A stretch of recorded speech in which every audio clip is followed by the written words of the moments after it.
नमस्कार दोस्तों, स्वागत है आपका आपके अपने YouTube channel concept talk with Purnendu में। और डेली करंट अफेयर सीरीज के अगले वीडियो के साथ मैं हाजिर हूं। चलिए शुरू करते हैं। देखते हैं हमारे आज का पहला प्रश्न। कौन सा देश हाल ही में संयुक्त राष्ट्र के शांति निर्माण आयोग का सदस्य बना? और यह देश है नेपाल।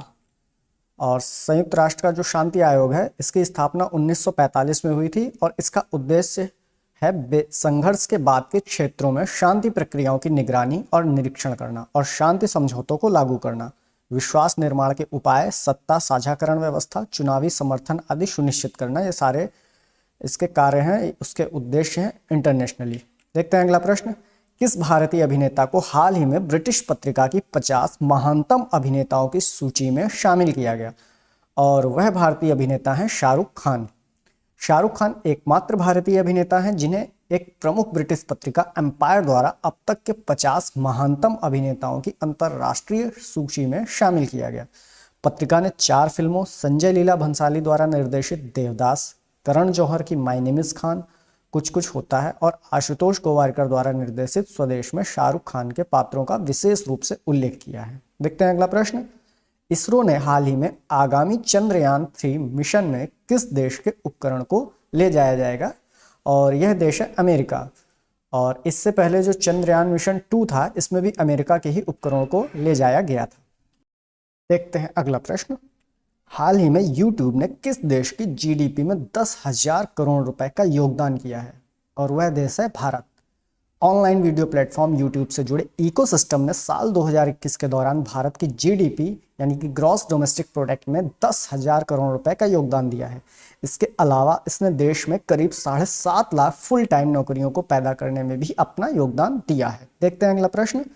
किसे हाल ही में उपन्यास काला पानी के लिए वर्ष 2022 का साहित्य अकादमी पुरस्कार दिया गया? और यह पुरस्कार दिया गया है एम राजेंद्रन को, इनके उपन्यास काला पानी के लिए। पूर्व आईएएस अधिकारी एम राजेंद्रन का ऐतिहासिक उपन्यास काला पानी, जिसमें 72 व्यक्तियों की हार और निर्वासन को दर्शाया गया है, जिसमें शिवगंगा के शासक वेंगई पेरिया उदयन्ना देवर और चिन्ना मुरुडू के पुत्र दुर्ईशामी शामिल हैं।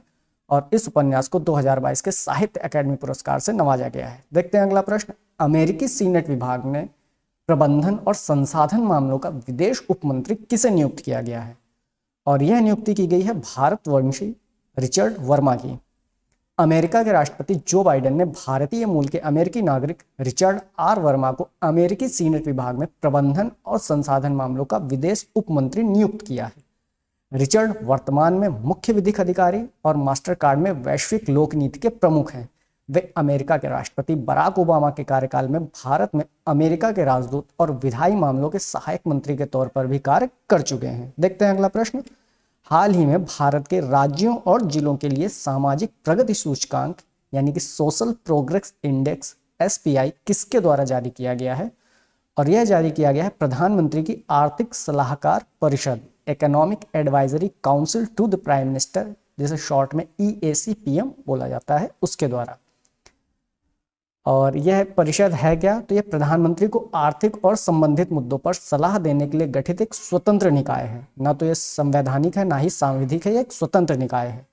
प्रधानमंत्री आर्थिक सलाहकार परिषद या PMEAC भारत में प्रधानमंत्री को आर्थिक मामलों पर सलाह देने वाली समिति है। इसमें एक अध्यक्ष तथा 4 सदस्य होते हैं।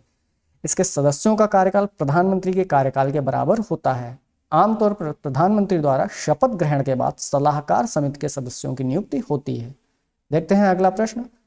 हाल ही में किसे rising star of the year पुरस्कार के लिए नामित किया गया है?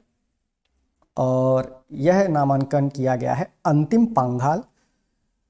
भारतीय महिला पहलवान अंतिम पांघाल को United world wrestling rising star of the year सम्मान के लिए नामित किया गया है। पुरस्कार के लिए चयनित अन्य 5 महिलाओं में जापान की नोनोका ओजाकी, अमेरिका की एमिट एलोर, स्वीडन की एम्मा मालमग्रेन और रोमानिया की एंड्री एना शामिल हैं। देखते हैं अगला प्रश्न। चीन में कोविड-19 संक्रमण के बढ़ते मामलों का कारण किसे माना जा रहा है?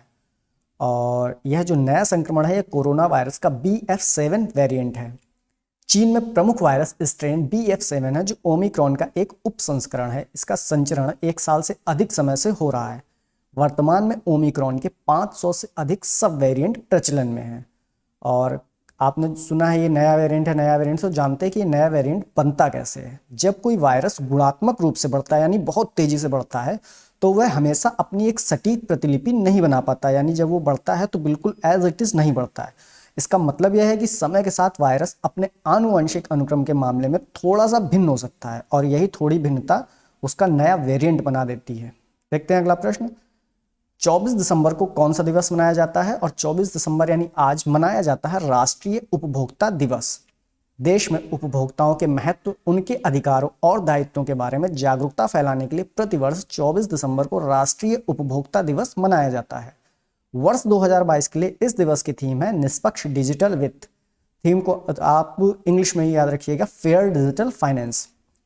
और इसी के साथ हमारा आज का सेशन समाप्त होता है। प्लीज वीडियो को लाइक करें, शेयर करें, चैनल को सब्सक्राइब करें। Thank you so much.